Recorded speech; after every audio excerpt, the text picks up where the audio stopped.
Amém.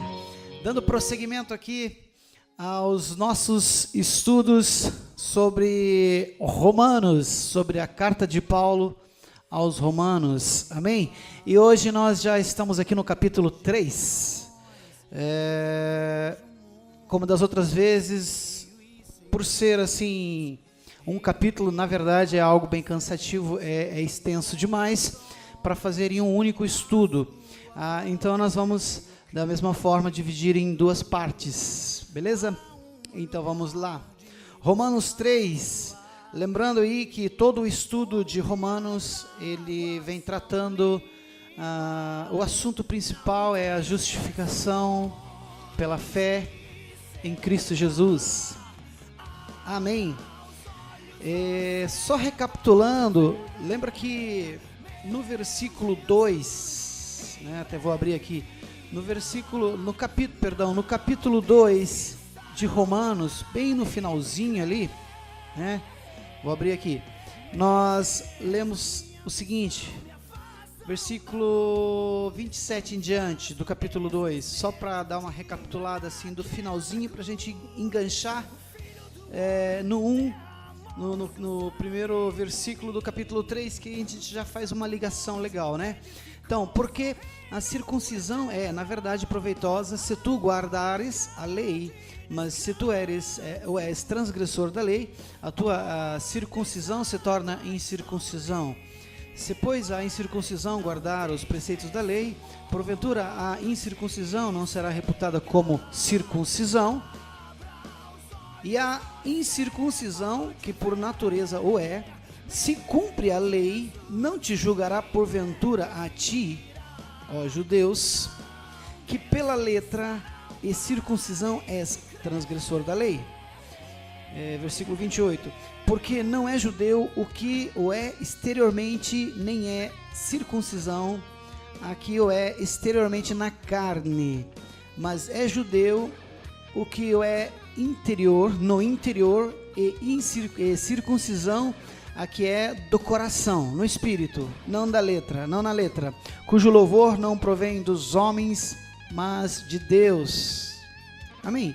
Então aqui nós temos já aquela colocação, né, que a gente fez no outro vídeo, no final, onde nós entendemos que é muito mais no espiritual, é muito mais o ser judeu, o ser povo de Deus, ou o fato de havermos uma aliança, de termos uma aliança com Deus, é muito mais para Deus, é muito mais válido, ou seja, é válido aquilo que é de fato no coração, amém? E não somente, e não no exterior.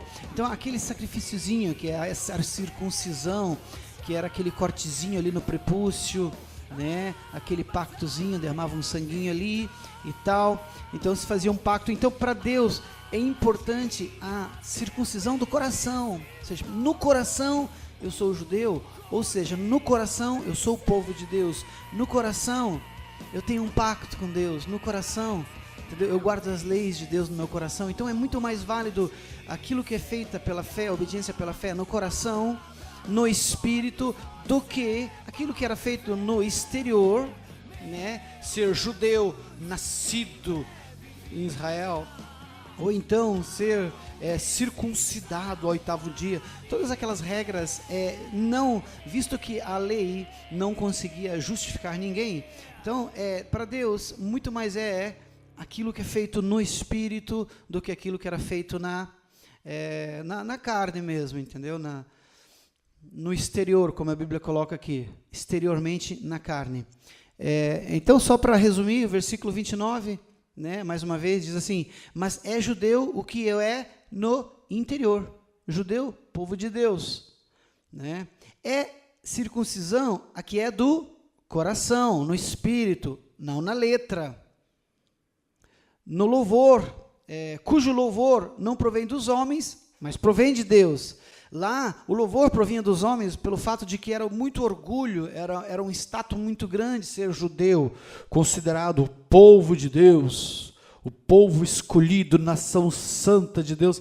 Então, eles realmente tinham uma vantagem muito grande.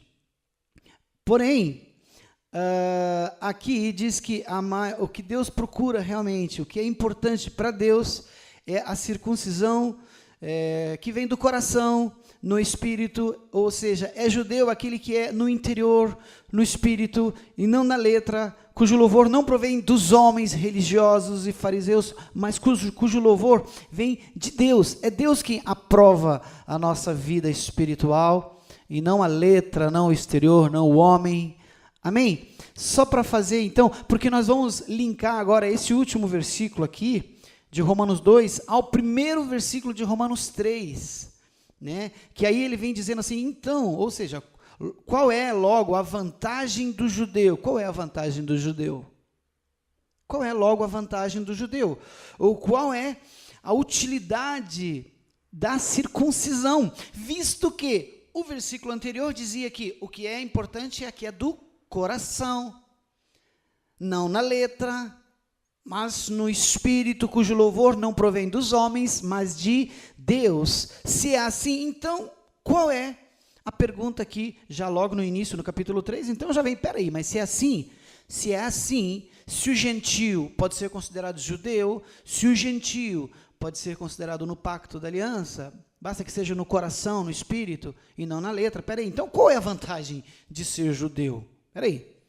Então não há vantagem nenhuma? Ou qual é a utilidade da circuncisão, então? Por que nós fazemos a circuncisão aí, ao 8º dia, todos os nossos filhos são circuncidados? Por quê?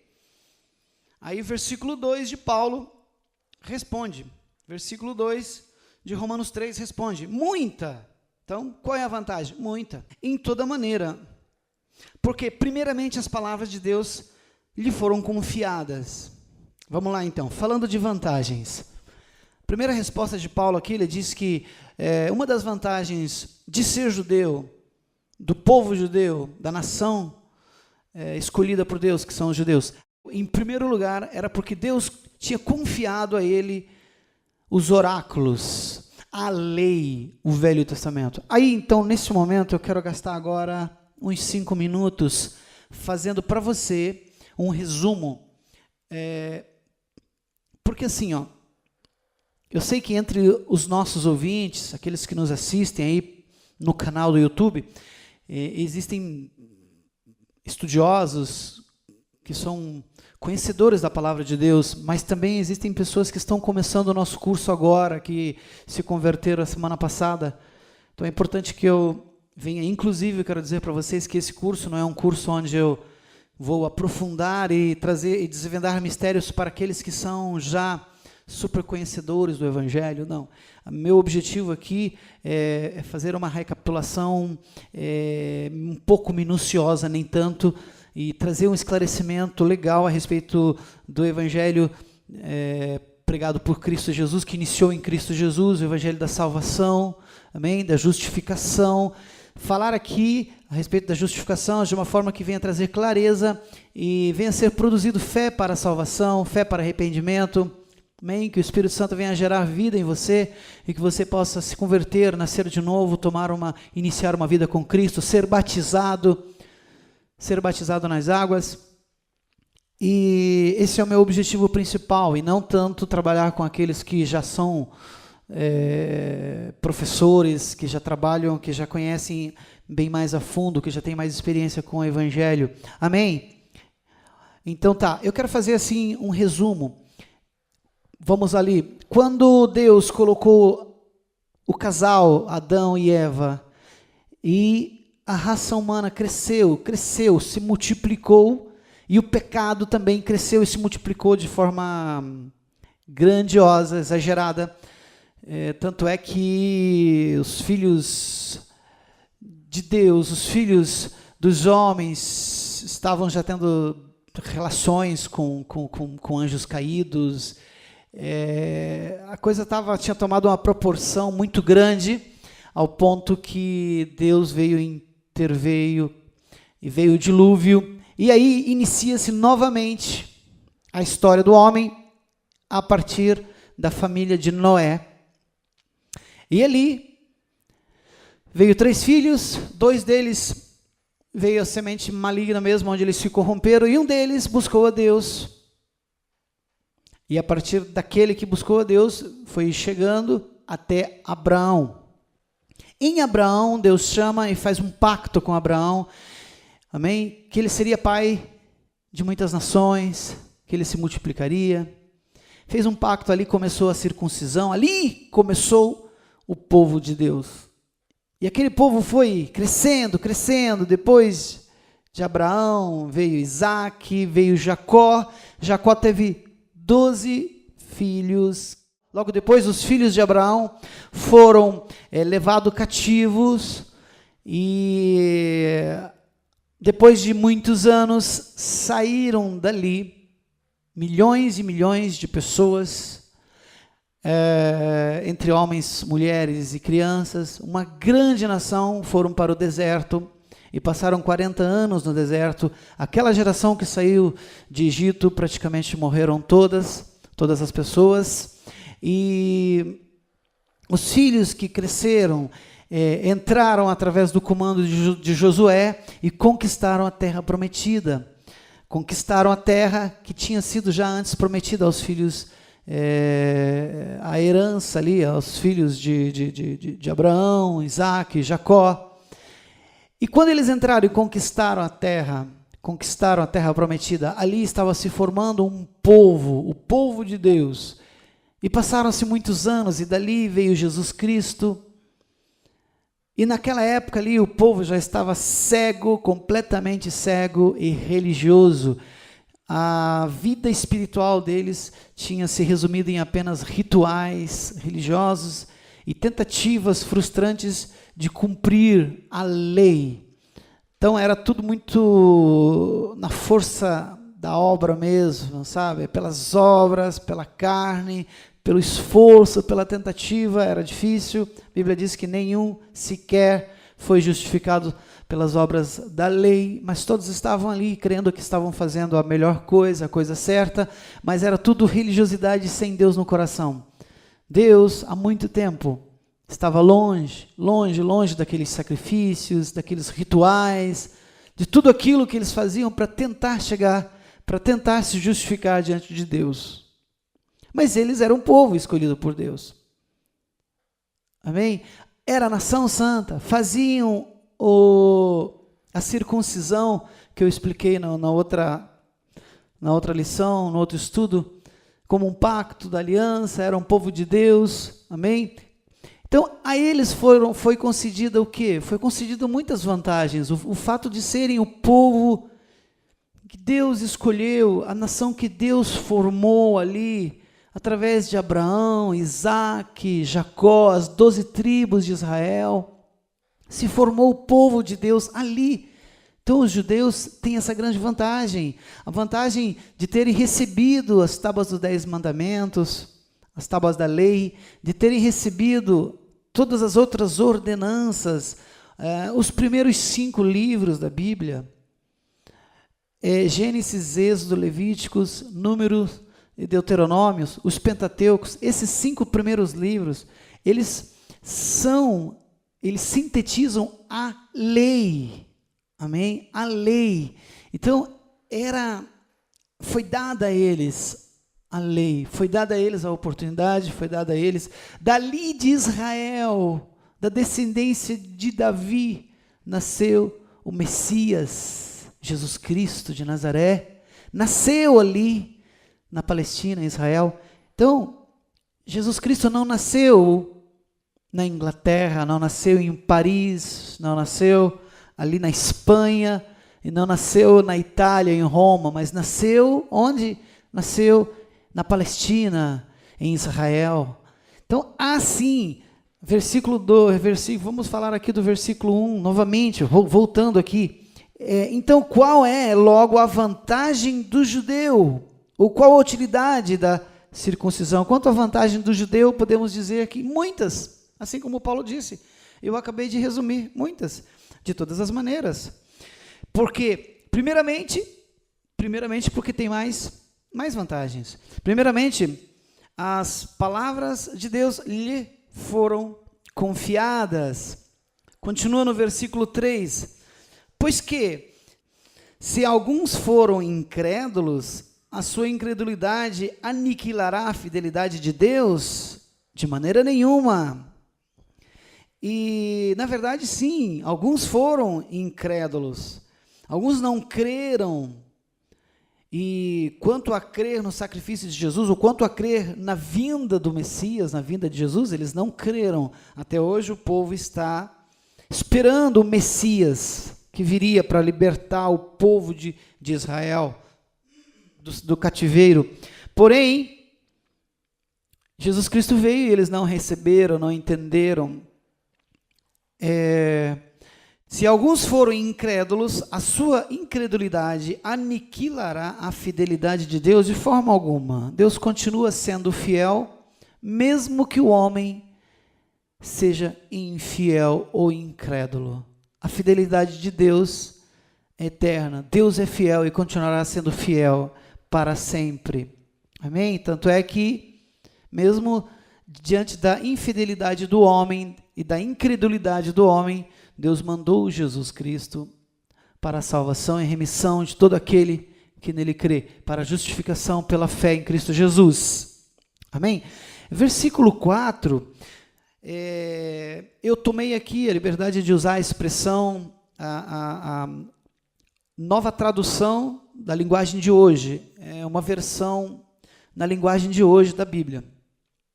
Porque a versão que Paulo está usando, a forma coloquial, onde Paulo vai falando aqui, na verdade, ela é uma forma culta da linguagem. Então, ou pelo menos foi traduzido dessa forma, só que há várias versões, né? E Paulo realmente ele usava uma linguagem culta. Tanto que ele pregou para governadores, para pessoas da política de alto nível.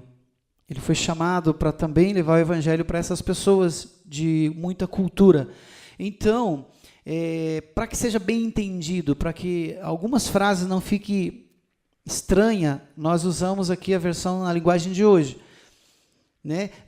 Em algumas versões, esse versículo que eu vou colocar aqui, dá a impressão que Deus está dizendo que seja todo homem mentiroso, mas não é verdade.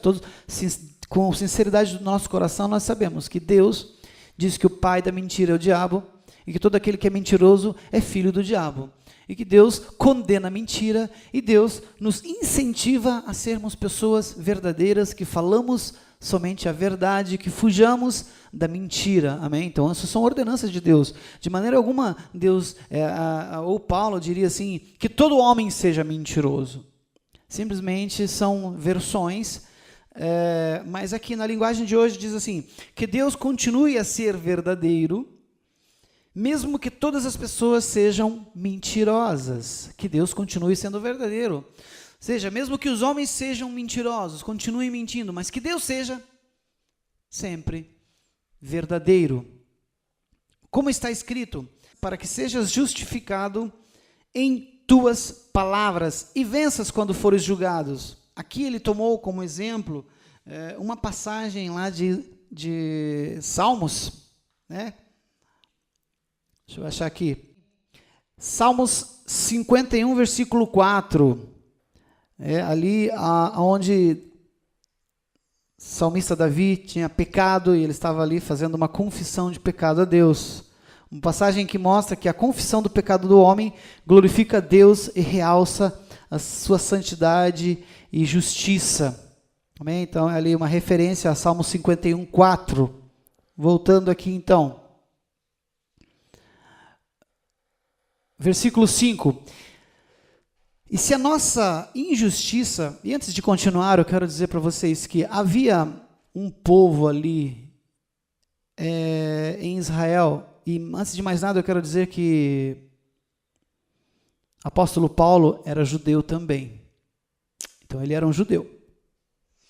E nesse tempo já, depois da conversão de Paulo, se tinha ali entre os povos, entre os judeus, havia alguns comentários, algumas colocações, algumas frases que Paulo está trazendo aqui, só que Paulo está condenando esse tipo de pensamento. Paulo não está afirmando, ele está dizendo que esse tipo de pensamento é errado. Então ele vem colocando aqui, Primeira coisa que alguns diziam, olha só, por quê? Se alguns foram incrédulos, a incredulidade aniquilará a fidelidade de Deus. Então, assim, já havia algumas pessoas comentando a respeito disso ali. E depois, aqui, versículo 5, outra pergunta, outra coisa que ele combate, que era que alguns judeus, digamos que alguns religiosos, estavam dizendo: e se a nossa justiça for causa da justiça de Deus, que diremos? Porventura será Deus injusto, trazendo ira sobre nós? Isso aqui era a conversa do povo ali, entendeu? Dizendo, peraí, sabe aquelas pessoas que... Por isso depois a gente comenta um pouco mais aqui na frente. Depois nós vamos falar aqui a respeito da jactância, que são as justificativas intelectuais movidas pelo orgulho.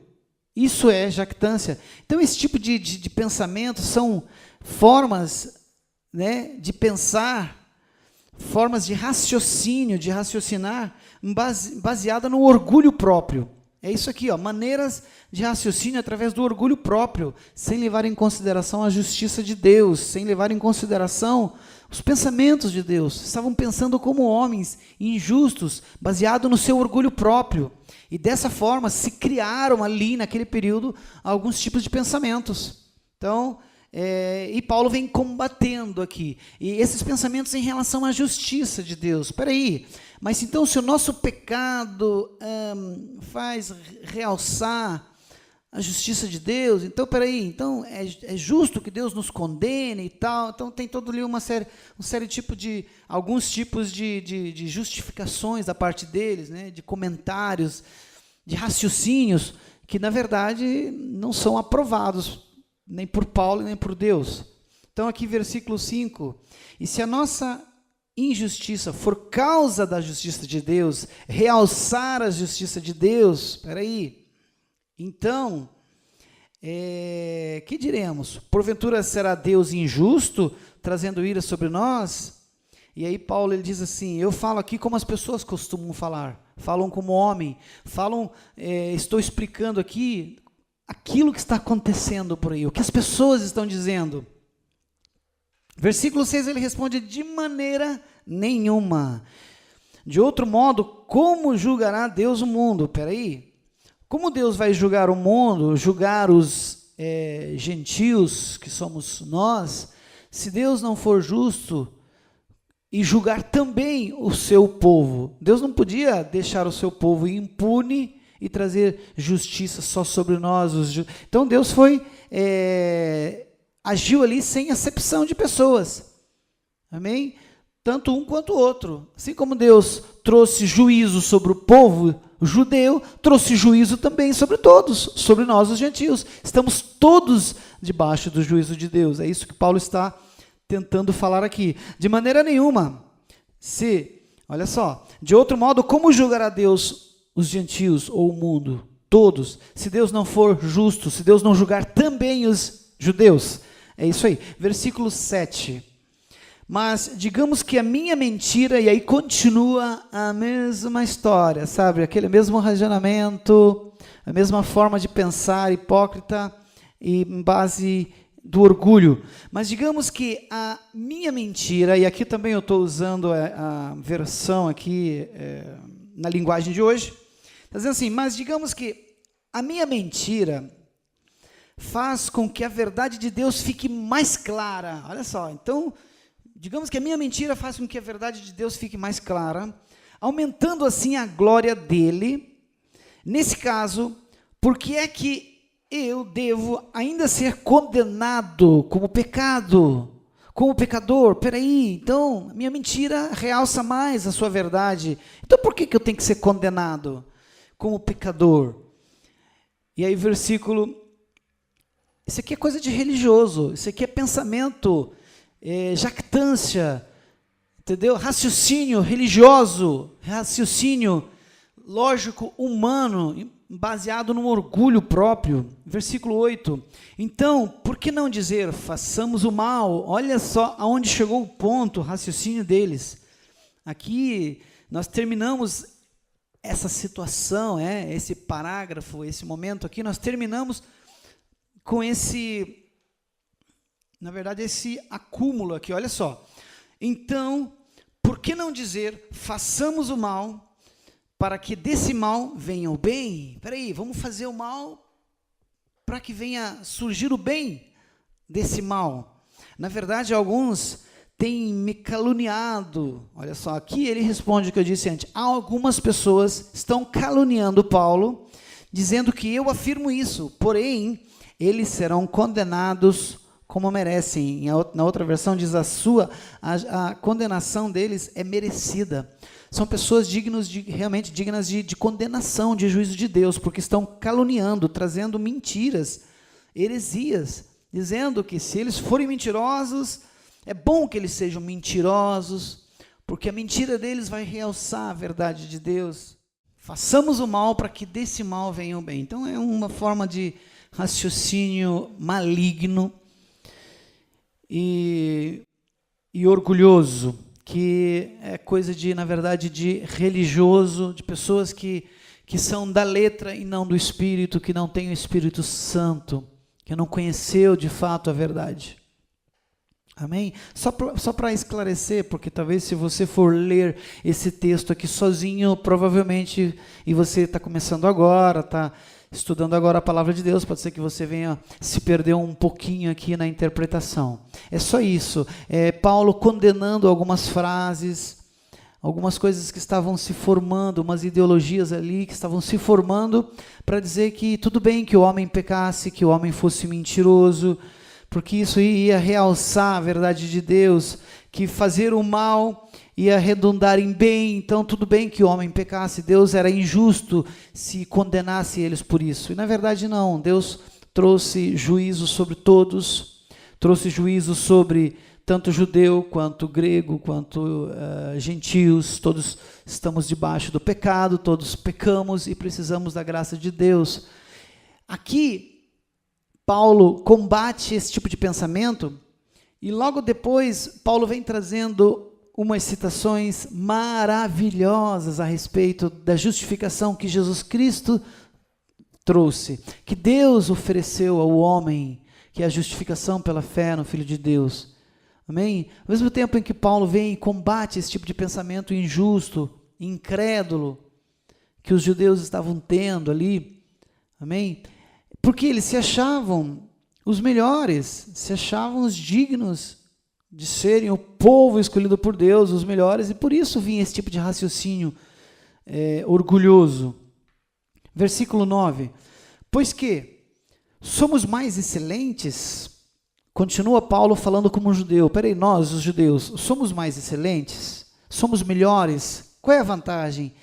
Né? De maneira nenhuma, ele está dizendo, vocês não são os melhores, os mais excelentes, de maneira nenhuma, pois já dantes demonstramos que tanto judeu como grego, todos estão debaixo do pecado. Aqui só está trazendo aqui uma base bíblica para aquilo que eu tinha acabado de falar antes. Eles tinham sim vantagens, a vantagem que eu disse antes, de terem sido escolhidos como povo de Deus, receberam os oráculos, receberam a lei de Deus, dali veio Jesus Cristo e tudo mais. Porém, perderam essa vantagem pelo fato de continuarem pecando, de terem pecado, de terem transgredido a lei, de continuarem no pecado, e por isso perderam, através do pecado, eles perderam a grande vantagem e se tornaram como qualquer um hoje. Nós, que somos gentios e vivemos não mais debaixo da lei, mas vivemos na nova aliança, sendo justificados pela fé em Jesus Cristo, somos como eles e podemos julgá-los, porque nós vivemos, hoje nós que estamos debaixo da graça, somos cumpridores da lei. Porque nós não cumprimos a lei pela força, pela obra, entendeu? Mas nós somos justificados por Cristo. Por isso, nós somos como eles. Temos as mesmas vantagens. Aqui, eu queria colocar tudo no mesmo padrão. Ao mesmo tempo em que o homem, todos, judeus e gentios, pecaram, E todos, como a Bíblia fala aqui, como Romanos 9, aqui diz, 3,9 diz, todos estão debaixo do pecado, tanto judeu quanto grego, quanto gentil. Da mesma forma também as vantagens. Eles não têm as vantagens, não tiveram, ou têm as vantagens de ser o povo escolhido de Deus, onde Jesus nasceu e tudo isso, né? Receberam as leis de Deus também. Nós também, Jesus Cristo veio para nós, o Evangelho veio para nós, a salvação e a graça veio para nós, a justificação pela fé veio para nós. Estamos todos no mesmo nível de consideração. Não há aqui um povo mais excelente que o outro. Somos todos iguais. Até o versículo 9, basicamente, o que está dizendo é isso. Somos todos iguais perante Deus. Todos temos as mesmas vantagens, tanto judeu quanto grego, e todos estamos debaixo do mesmo pecado, precisando ser justificados por Jesus Cristo. Se hoje qualquer judeu aceitar Jesus, se converter, será salvo. Então todos temos a mesma oportunidade também. Versículo 10. Aqui traz o juízo de Deus sobre todos também. Tanto o judeu quanto o grego. Todos estão debaixo do pecado e todos debaixo do juízo. Aqui então está dizendo, não há um justo, nenhum sequer. Sem a graça, sem passar pelo sacrifício da cruz, sem Jesus, não. Não há nem um sequer. Os próximos versículos que eu vou ler aqui, ele vai praticamente validar, vai trazer mais foco, mais luz para tudo aquilo que eu já estudei no capítulo 1 e capítulo 2. Então, o capítulo 3, ele traz mais revelações e confirma os outros dois. Olha as confirmações vindo aqui com toda a força. Então, não há um justo, nenhum sequer. Ninguém pode bater no peito e dizer que é justo, que é bom, né? Então, vamos lá. Versículo, não há ninguém que busque a Deus, se não for pelo Espírito, não há. Versículo 2, todos se extraviaram e juntamente se fizeram inúteis, não há quem faça o bem, não há nenhum só. E sua garganta é um sepulcro aberto, com as suas línguas tratam enganosamente, peçonha de áspides está debaixo de seus lábios, cuja boca está cheia de maldição e amargura, os seus pés são ligeiros para derramar sangue, em seus caminhos há destruição e miséria, e não conhecer o caminho da paz, não há temor de Deus diante de seus olhos. Então, do 10 ao 18, são 8 capítulos, trazendo um juízo pesado aqui sobre o homem, condenação mesmo, assim. Só que tudo isso aqui recebe, sim, todas as pessoas que não tomaram uma posição diante de Deus. Amém? Nós que nos convertemos, que aceitamos a Jesus, que nascemos de novo, nós somos justificados, somos santificados, nós temos todas as vantagens, assim como um judeu tem. Amém? Só que visto que eles são transgressores da lei, a Bíblia diz que nós podemos até julgá-los, porque nós cumprimos através, pela fé, pela graça, nós temos sido justificados. É como se tivéssemos cumprido a lei. É basicamente isso. Só que não fizemos pelas obras da carne. Somos justificados por Jesus Cristo. Ele nos vê justo. Amém? Versículo 19, começa uma passagem muito linda. Ora, nós sabemos que tudo o que a lei diz, e aqui ainda ela está encerrando a porção anterior, né? Tudo que a Bíblia diz a lei, tudo que a lei diz, ela diz aos que estão debaixo da lei. Tá? Quando a lei fala isso, quando a lei condena, traz juízo, ela está dizendo para os que estão debaixo da lei.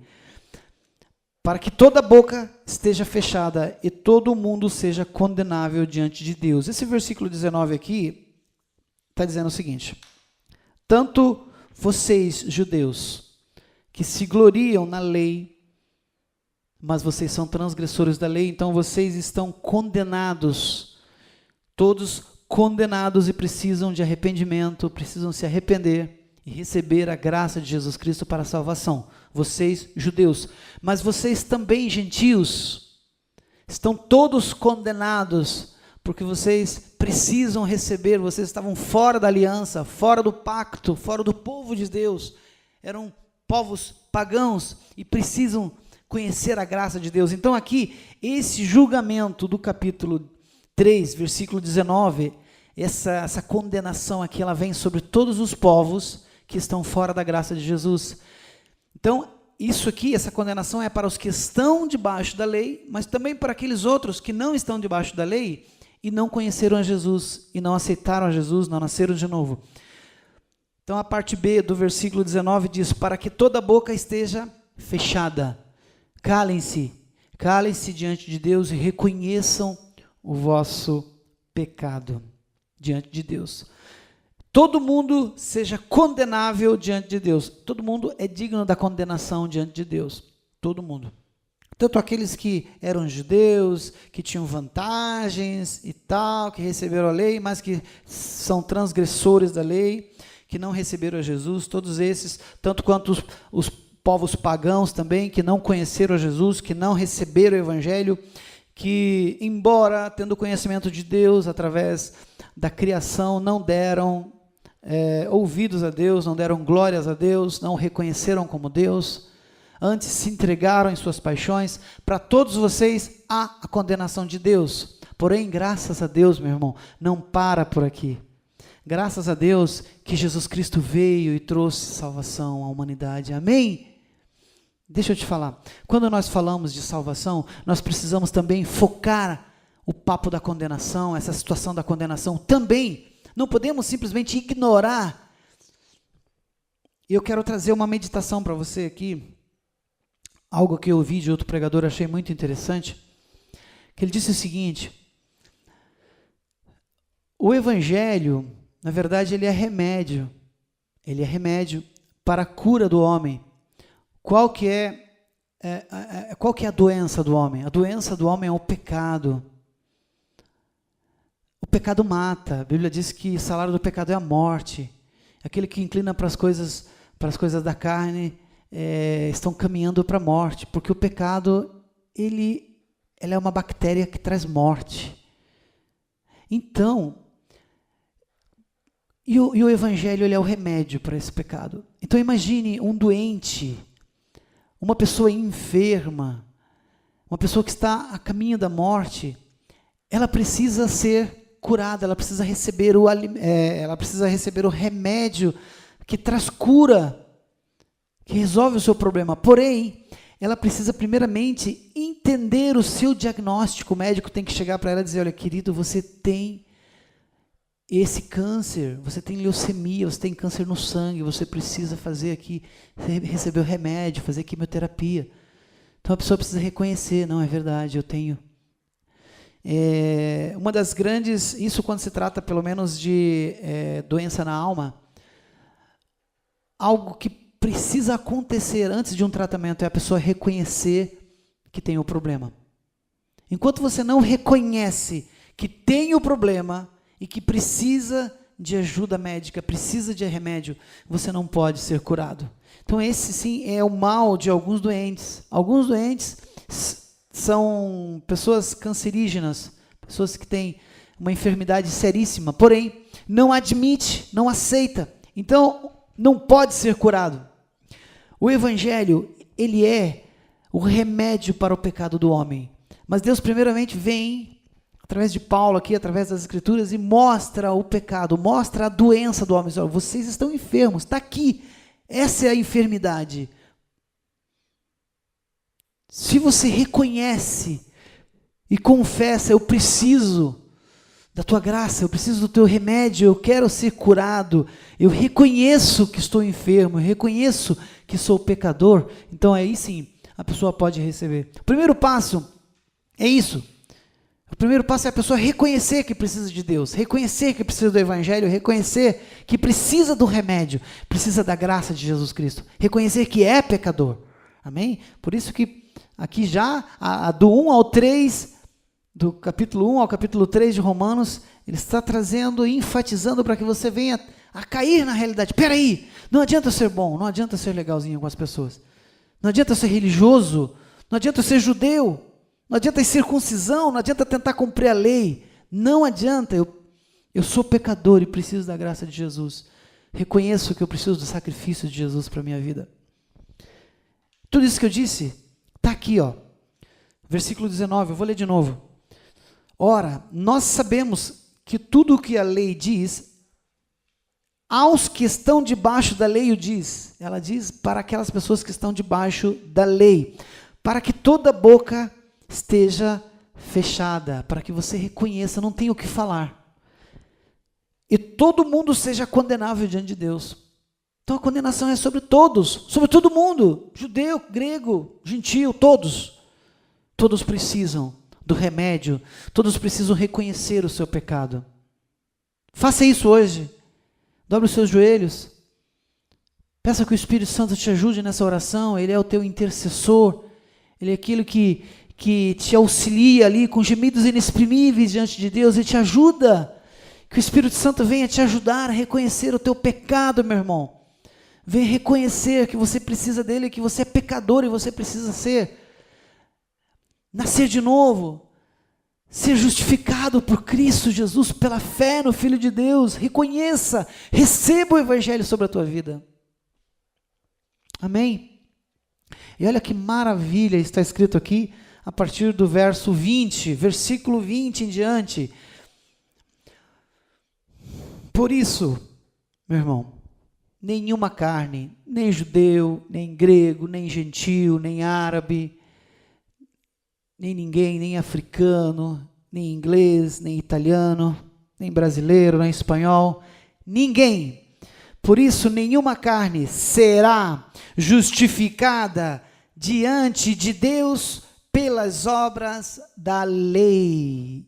Aqui eu estou afirmando, a palavra de Deus, Paulo está afirmando tudo aquilo que a gente já leu no capítulo 1, capítulo 2, aqui está dizendo nenhuma carne será justificada diante de Deus pelas obras da lei. Quer praticar a lei? Vai praticar então, vai lá meu irmão, pratica a lei, mas está dizendo aqui, ó, nenhuma carne será justificada pela obra da lei. Então eu estou contradizendo aquilo que eu disse outro dia, no capítulo 2, onde ele diz que aquele que cumprir a lei, aquele que andar nos preceitos da lei, será justificado. Porém, nós sabemos que ninguém conseguiu e não é possível a lei, por isso nenhuma carne será justificada pelas obras da lei. Por quê? Porque pela lei vem o conhecimento do pecado. Pela lei vem o conhecimento do pecado. Eu já disse isso, mas quero frisar novamente. Quando você pega a lei de Deus, o Velho Testamento, Gênesis, Êxodo, Levítico, Deuteronômio, Números, quando você pega todos esses 5 livros ali que são a lei de Deus e começa a estudar, quando você terminou de ler todo ele, qual é a sensação que você tem? Que você é pecador, que você tem pecado, porque a lei, o que ela faz? Ela te mostra o quão pecador você é. A lei serve para isso, serviu para nos mostrar como somos pecadores e precisamos de arrependimento, precisamos da graça de Deus. Somos fracos, somos incapazes por nós mesmos de conquistar, de ser justificados, de vencer o mal, de vencer a carne, de vencer o pecado. Somos pecadores, então a lei é o que está escrito aqui no versículo 20. Porque pela lei vem o conhecimento do pecado, mas o versículo 21 diz assim: mas agora se manifestou sem a lei, o quê? A justiça de Deus. Isso aqui está confirmando tudo aquilo que a gente leu antes. Aqui se manifestou a justiça de Deus sem a lei. Sem a lei. A justiça de Deus que foi confirmada, foi testemunhado pela lei e pelos profetas, tendo testemunho da lei e dos profetas. Versículo 22, isto é, a justiça de Deus pela fé em Jesus Cristo, para todos e sobre todos os que creem. Isso aqui é confirmação de tudo aquilo que a gente já estudou nos capítulos 1, 2 e aqui no início do capítulo 3. Vem confirmando tudo isso que estamos estudando até agora aqui. A justiça de Deus, ela é pela fé em Jesus Cristo, fé no Filho de Deus, para todas as pessoas, sobre todos os que creem. Que esse versículo aqui fique claro para você. É para todos os que creem. Árabes, todos, africanos, brasileiros, cristãos, gentios ou não, judeus ou não, todos, é para todos os que creem. É para todos os que creem, não para todos os que praticam boas obras, não para todos os que tentam praticar ou vivem debaixo da lei, não. Nenhuma carne será justificada diante de Deus pelas leis, pelas obras da lei. Amém?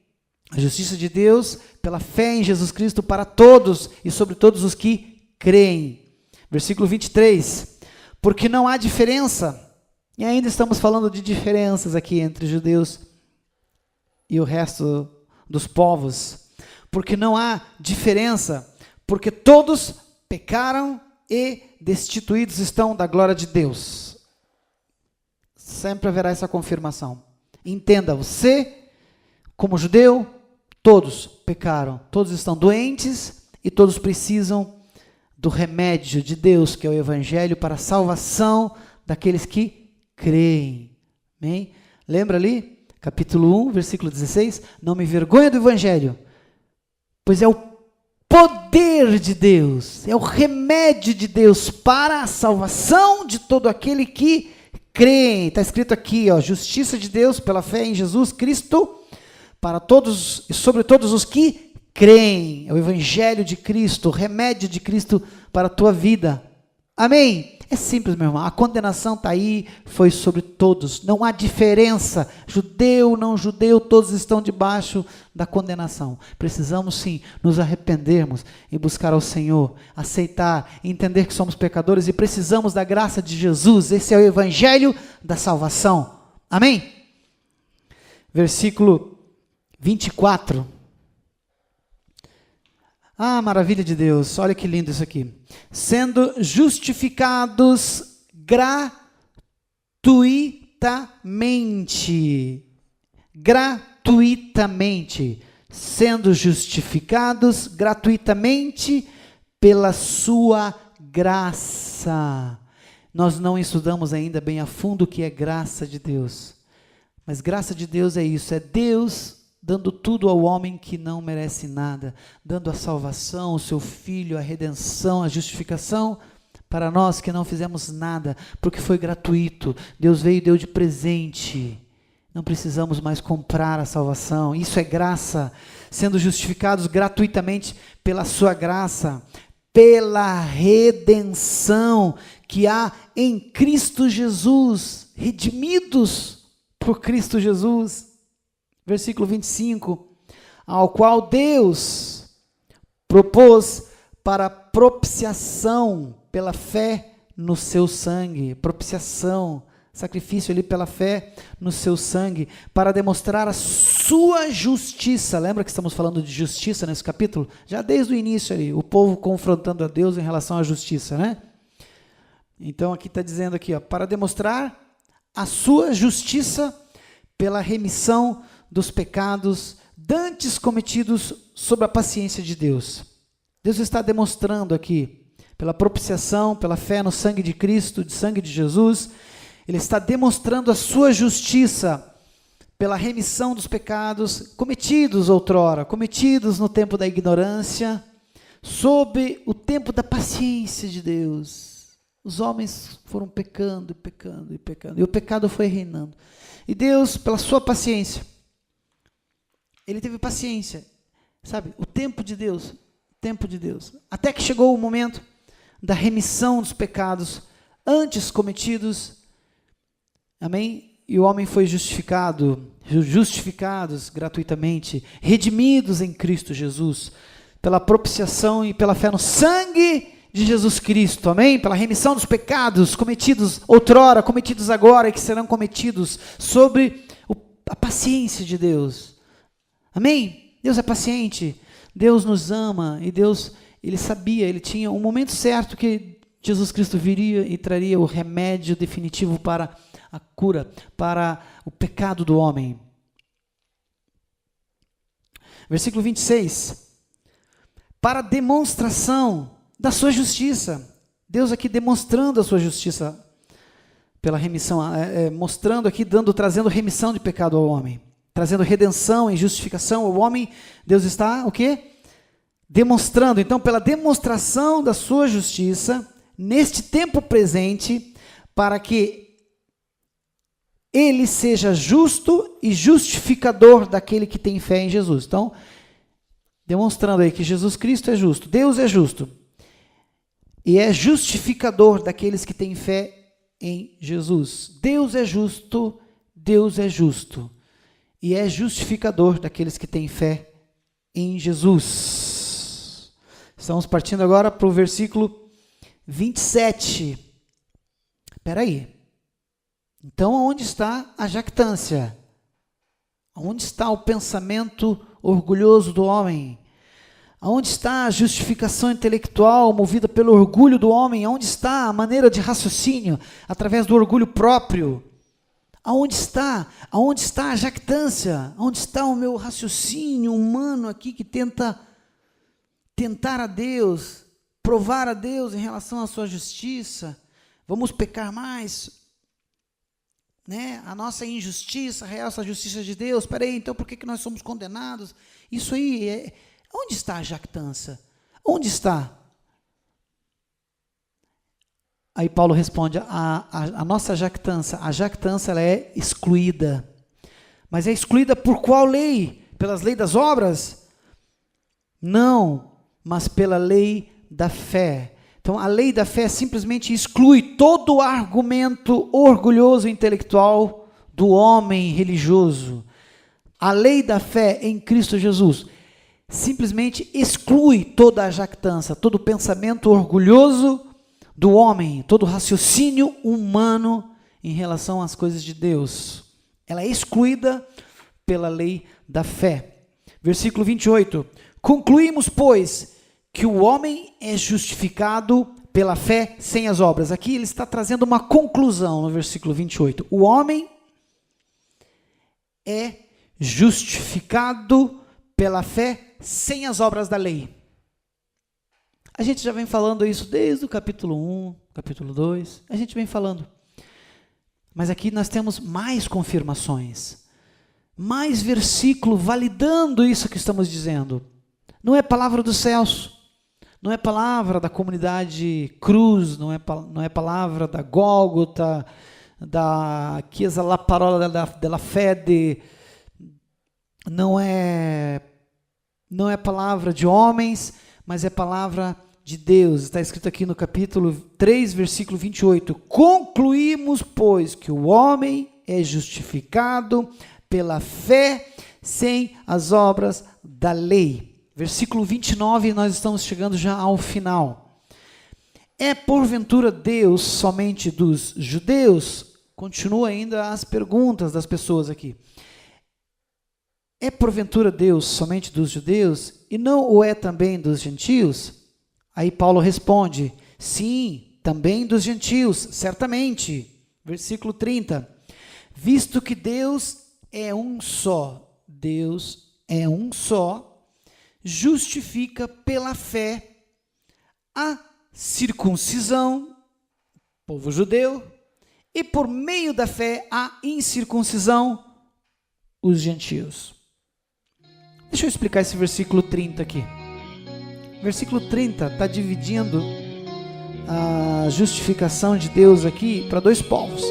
Deus justifica tanto um povo quanto o outro.